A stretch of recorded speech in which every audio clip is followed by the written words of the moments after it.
اللہ الرحمن الرحیم۔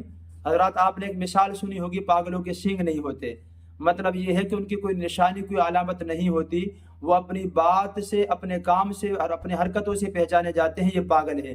ایک شیعہ ذاکر کو سنا جو کہہ رہے تھے حضرت آدم علیہ السلام حضرت علی رضی اللہ تعالیٰ عنہ کے رشتے میں پوتے رکھتے ہیں، اور دلیل یہ تھی کہ آدم ترابی ہے، مٹی سے بنا ہے، اور حضرت علی رضی اللہ تعالیٰ عنہ کا لقب ہے ابو تراب، یعنی مٹی کا باپ۔ تو پتہ چلا وہ تو آدم کے بھی باپ ہے، نعوذ باللہ، اور یہ رشتے میں ان کے پوتے لگتے ہیں۔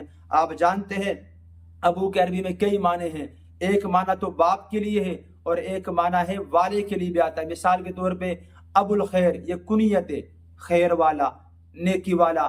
ابو بکر صدیق، پہل کرنے والا۔ ابو ہریرہ، بلی والا۔ یہاں پر باپ کے معنی میں استعمال نہیں ہوا، یہاں پر والے کے معنی میں استعمال ہوا ہے۔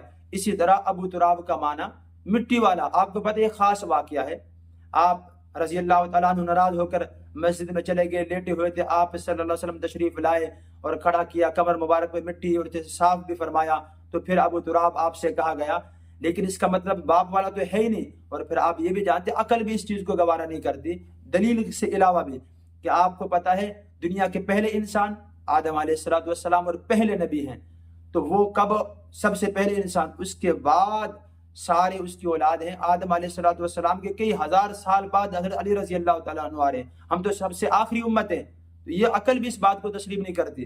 اچھا قرآن کو دیکھتے ہیں، قرآن میں یہ ہے، ہمیں کہا گیا، مخاطب کر کے، یا بنی آدم اما یأتینکم، یا بنی آدم خذوا زینتکم، یعنی قرآن میں بار بار ہم سب کو کہا اے آدم کی اولاد، اے آدم کی اولاد، اللہ میں مخاطب کر رہے ہیں۔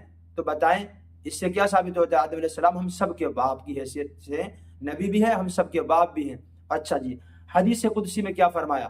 یبن آدم انک ما دعوتنی ورجوتنی غفرت لک، اے آدم کی اولاد، بار بار اللہ نے حدیث قدسی میں فرمایا، اور آپ صلی اللہ علیہ وسلم نے کیا فرمایا؟ کل بنی آدم خطاؤن وخیر الخطائین التوابون، آدم کی ساری ساری اولاد خطا کار ہے، یعنی ہمیں حدیث میں بھی کہا گیا آدم کی اولاد، اور آپ صلی اللہ علیہ وسلم کی اور دیگر حدیثیں ہیں، کلکم بنو آدم، کہ تم سب کے سب آدم کی اولاد ہو، وخلق من تراب، آدم علیہ السلام کو مٹی سے پیدا کیا گیا۔ قرآن سے، حدیث قدسی سے اور حدیث مبارکہ سے یہ پتہ چلتا ہے کہ آدم علیہ السلام کی ہم سب اولاد ہیں، وہ دنیا کے پہلے انسان، دنیا کے پہلے نبی ہیں۔ آپ اندازہ کریں ان کی حماقت پر، ان کی کم علمی پر، کہ ایک بندے کو اتنا نہیں پتا ابو تراب کا معنی کیا ہے، ابو کا معنی کیا ہے۔ یہ ان کے پیشوا ہیں، ان کے عالم ہیں، ان کے ذاکر مانے جاتے ہیں، جن کے بڑوں کا یہ حال ہے، ان کے عوام اور چھوٹوں کا کیا حال ہوگا؟ پتہ چلا یہ پورا مذہب یہ گھڑا ہوا ہے، خود ساختہ ہے، شریعت میں، قرآن میں ان کے پاس کوئی دلیل نہیں ہے، یہ سب کے سب جاہل نہیں بلکہ اجہل ہے، اجہل۔ اللہ ایسو سے بچائے، ہمیں، ہماری نسلوں کو بھی بچائے، اللہ پاک ہمیں ہدایت پر رکھے، اللہ پاک اہل سنت والجماعت کے ساتھ ہماری نسبت کو قائم اور دائم رکھے، اسی پر ہمیں موت ہے۔ وآخر دعوانا الحمدللہ رب العالمین۔